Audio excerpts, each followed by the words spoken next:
Hello dear students, welcome back to my YouTube channel Gyan Charcha with जज sir.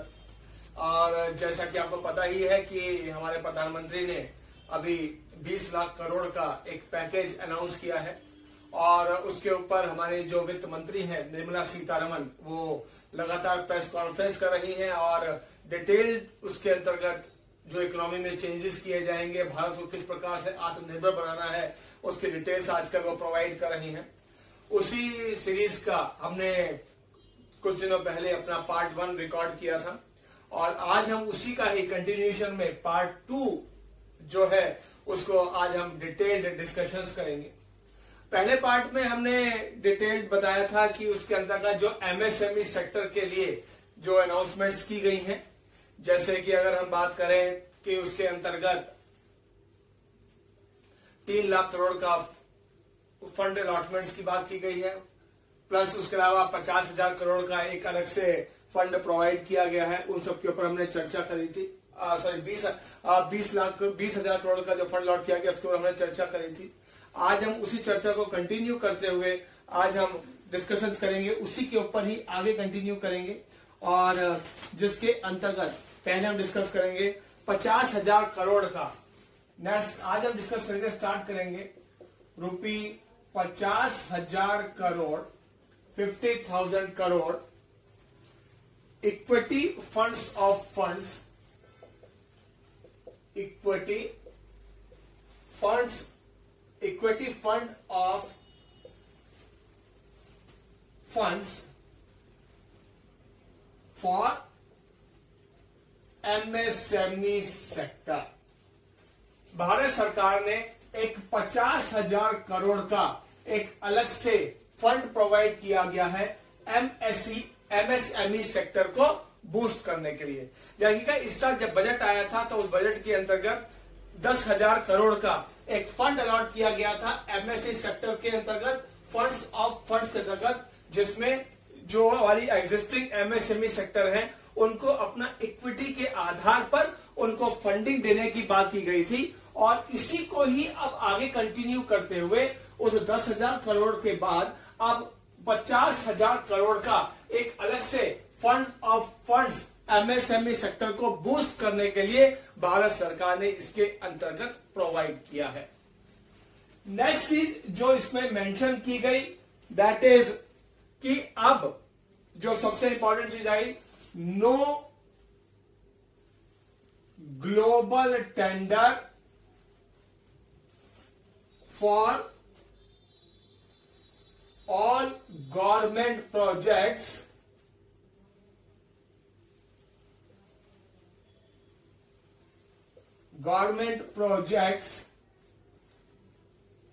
up to rupee 200 crore. 200 crore तक की जो भी सरकारी प्रोजेक्ट्स है उसके लिए जितने भी टेंडर्स, निविदाएं जो मंगाई जाती थी, आमंत्रित की जाती थी, वो पहले ग्लोबल टेंडर के अंतर्गत आती थी। यानी कि विश्व की कोई भी कंपनी उसके अंतर्गत अपनी टेंडर, अपनी निविदा प्रस्तुत कर सकती थी। लेकिन अब चूंकि हम आत्मनिर्भर भारत की बात कर रहे हैं, भारत की इकोनॉमी को बूस्ट करने की बात कर रहे हैं, इसलिए भारत सरकार ने बोला है कि अब 200 करोड़ तक का कोई भी सरकारी जो प्रोजेक्ट है उसका कोई भी टेंडर अब विदेशी कंपनियों को के लिए आमंत्रित नहीं होगा। अब 200 करोड़ तक के सरकारी प्रोजेक्ट्स में केवल और केवल इंडियन कंपनीज ही पार्टिसिपेट कर पाएंगी ताकि भारतीय कंपनियों को ज्यादा से ज्यादा बूस्ट मिल सके। इसके अंतर्गत ये मेंशन किया गया है, इसमें ये निर्मला सीतारमण ने इसके अंतर्गत जो था ये प्लान किया था। नेक्स्ट पॉइंट जो इसके अंदर आया that is EPF, employees provident. ये बहुत ही इंपॉर्टेंट चीज है। एक और चीज, एम्प्लॉयज प्रोविडेंट फंड, ईपीएफ। ये पता ही है आपको कि भारत में जितने भी प्राइवेट सेक्टर कंपनीज है वो अपने एम्प्लॉयज का प्रोविडेंट फंड, उनका पीएफ काटती है, प्रोविडेंट फंड काटती हैं और अपना एक हिस्सा एक अपने एम्प्लॉइज को पे करती हैं प्रोविडेंट फंड के अंतर्गत। और जितना भी ये पैसा ईपीएफ जो प्रोविडेंट फंड जितना भी करता है एक एम्प्लॉय से करता है या एम्प्लॉय अपने पास से जमा करता है, वो सबका सब पता ही है आपको। EPFO employees provident fund organisation में जमा किया जाता है।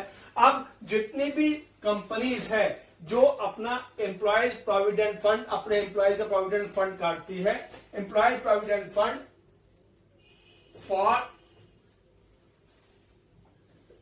एम्प्लॉय एंड एम्प्लॉयर, चाहे कोई एम्प्लॉयर हो चाहे कोई एम्प्लॉय हो, now deduction of 10% instead of 12%। अब जो ईपीएफ कटेगा वो पहले जो था आपकी सैलरी का 12%, जो आपका बेसिक सैलरी होता है उसका 12% कटना अनिवार्य था, उसको भारत सरकार ने घटाकर 10% कर दिया है।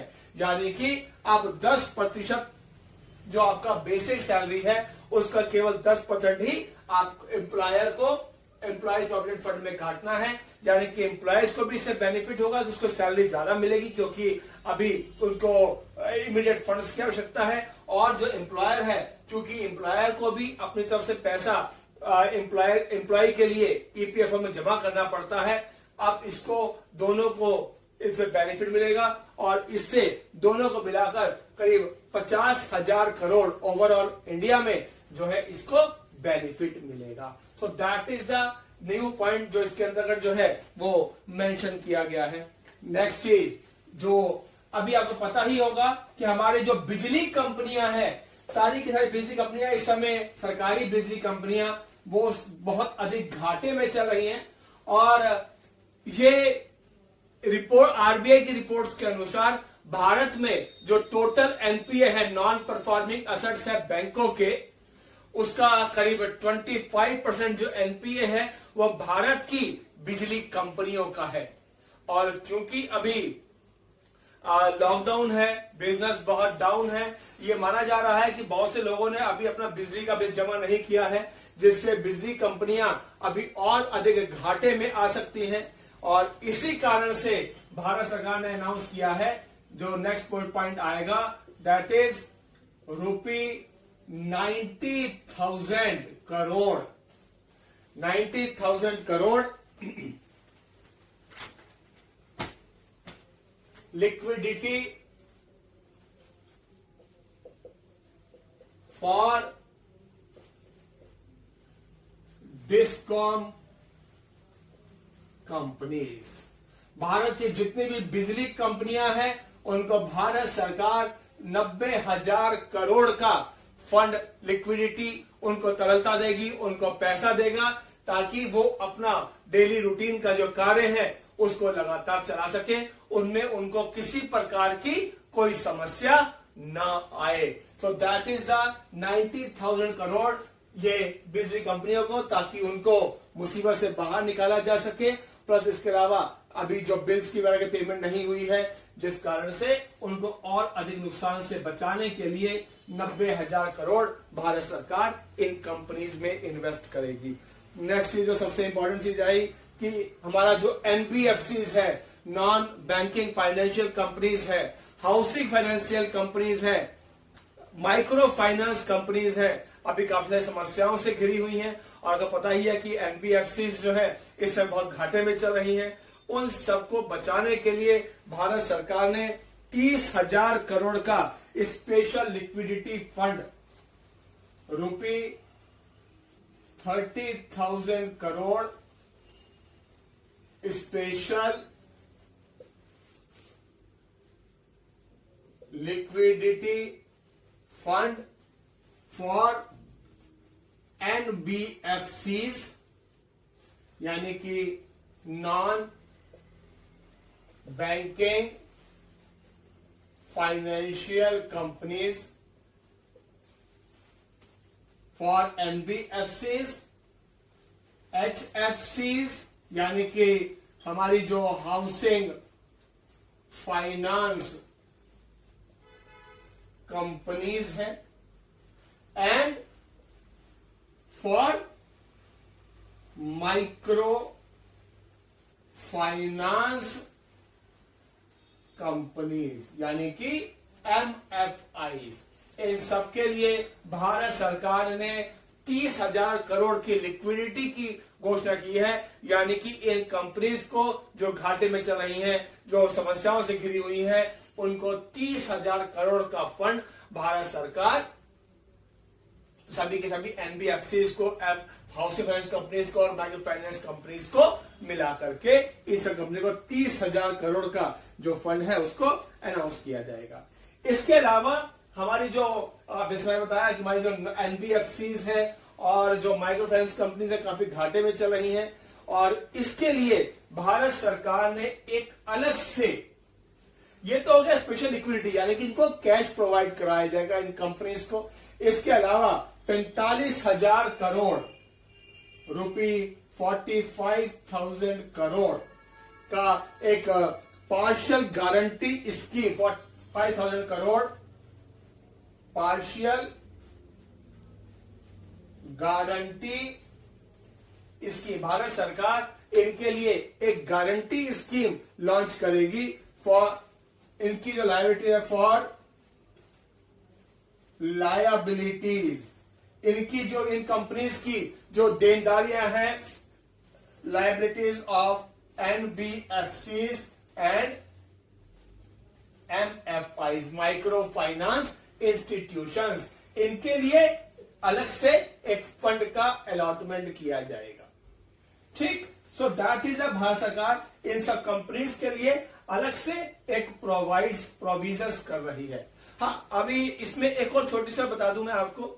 एक्चुअली जब हमने अपना लास्ट वीडियो डाला था तो उसमें कुछ बच्चों का कंफ्यूजन थे और उन्होंने बताया था कि अभी ये जो भारत सरकार ने अभी जो 20 लाख करोड़ का जो पैकेज अनाउंस किया है, ये जो पैकेज है ये टोटल कंबाइंड पैकेज है कोविड-19 के लिए। यानी कि भारत सरकार मार्च के महीने में 1.70 लाख करोड़ का एक पैकेज पहले ही अनाउंस कर चुकी है। यानी कि वो जो पैकेज है वो 20 लाख करोड़ का ही एक हिस्सा है। या हमने लास्ट क्लास में जो डिस्कस किया 3 लाख करोड़ का MSME सेक्टर को, या हम जो आज बात कर रहे हैं 90,000 करोड़ के लिक्विडिटी डिस्कॉम के लिए, ये सब का सब ये 20 लाख करोड़ का ही हिस्सा है। अभी एक बार अभी लगातार पता ही है कि जो हमारी जो फाइनेंस मिनिस्टर निर्मला सीतारमण वो लगातार अपनी प्रेस कॉन्फ्रेंस भी कर रही हैं। एक बार वो पूरा डाटा जब रिलीज कर देंगी तब मैं आपको एक पूरा ऐसे चार्ट बनवा दूंगा कि कौन से सेक्टर में कितना फंड किस प्रकार से अलॉट किया गया है, चाहे वो 1,70,000 करोड़ का इनिशियल फंड हो या बाद में 3 लाख करोड़ का जो है वो MSME सेक्टर के लिए हो। वो एक पूरा एक चार्ट मैं आपको बाद में बना दूंगा। पूरा एक बार डिटेल्ड फाइनलाइजेशन ऑफ रिपोर्ट हो जाए, उसके बाद जो है जब हमारा जो फाइनल वीडियो आएगा इस आत्मनिर्भर भारत अभियान के ऊपर, इसमें मैं सारा डिटेल आपको एक चार्ट के थ्रू बता दूंगा कि किस प्रकार से किस चीज में कितना फंड किस प्रकार से कब कब अलॉट किया गया है। सो दैट इज द आत्मनिर्भर भारत अभियान का 45,000 करोड़ का एक पार्शियल गारंटी स्कीम जो इसके अंतर्गत मेंशन किया गया है। नेक्स्ट चीज जो अनाउंस की गई है that is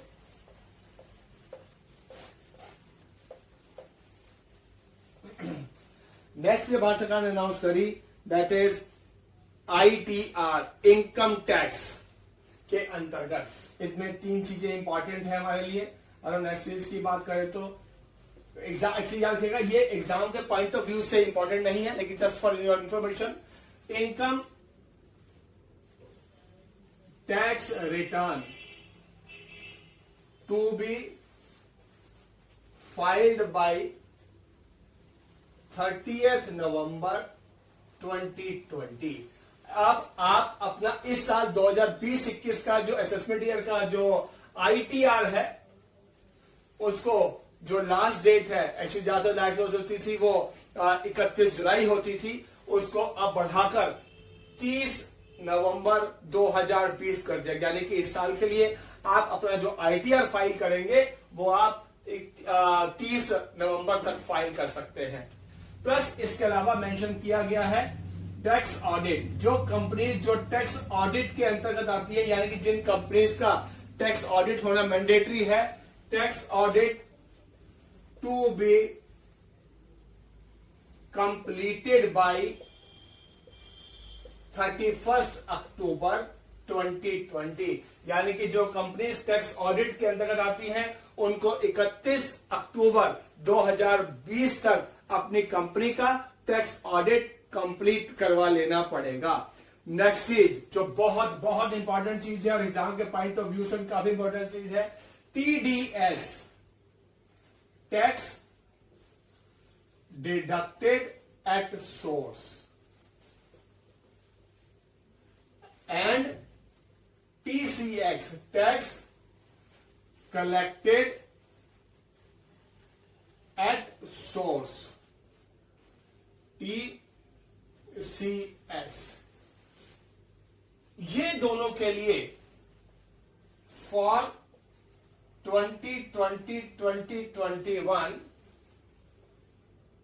rate reduced by 25%। इस साल के लिए भारत ने अनाउंस किया है कि TDS जो आपकी जो इनकम होती थी उसमें जो TDS कटता था वो जितना भी आपका एलिजिबिलिटी आती थी टैक्स डिडक्शन की उसका अब 25% कम कटेगा। जैसे मान लीजिए आप बैंक में होते हैं, आपको पता है बैंक में जो इंटरेस्ट आता है उसमें बैंक जो है वो टैक्स काटता है। अब बैंक जो TDS काटेगा, जनरली बैंक में जो TDS काटा जाता है दैट इज 10%, यानी कि यदि बैंक में यदि किसी कंपनी किसी व्यक्ति का यदि उसका जो टोटल इन्वेस्टमेंट्स है बैंक में उस पर जो इंटरेस्ट आ रहा है यदि वो 10% के हिसाब से जो काटता था अब वो 10% के स्थान पर 7.5% टैक्स काटेगा बैंक। ठीक, that is the important thing, ये मेंशन किया गया है। सो ये एक बहुत ही इंपॉर्टेंट चीज जो टैक्स डिडक्टेड एट सोर्स इसके अंतर्गत गवर्नमेंट ऑफ इंडिया ने इस साल मेंशन करी है। नेक्स्ट चीज जो एक और चीज इंपॉर्टेंट आई, मुद्रा लोन। सरकार ने बताया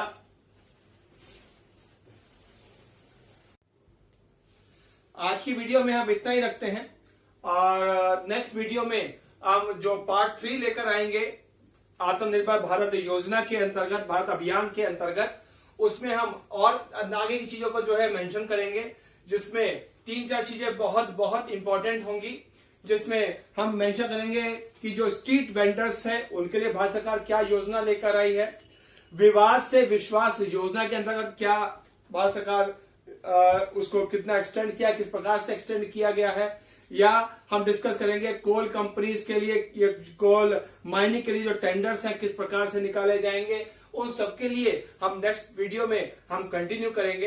हमारी जो पिछली वीडियो है उसका लिंक आपको इस बार की वीडियो में मिल जाएगा, शेयरिंग में मिल जाएगा। और मैं एक बार आपसे दोबारा रिक्वेस्ट करूंगा, हमारा जो वीडियो है उसको आप ज्यादा लोगों के साथ शेयर कीजिए, हमारा जो चैनल है उसको सब्सक्राइब कीजिए और जो बेल आइकन है उसे प्रेस कीजिए। Thank you very much for today's video.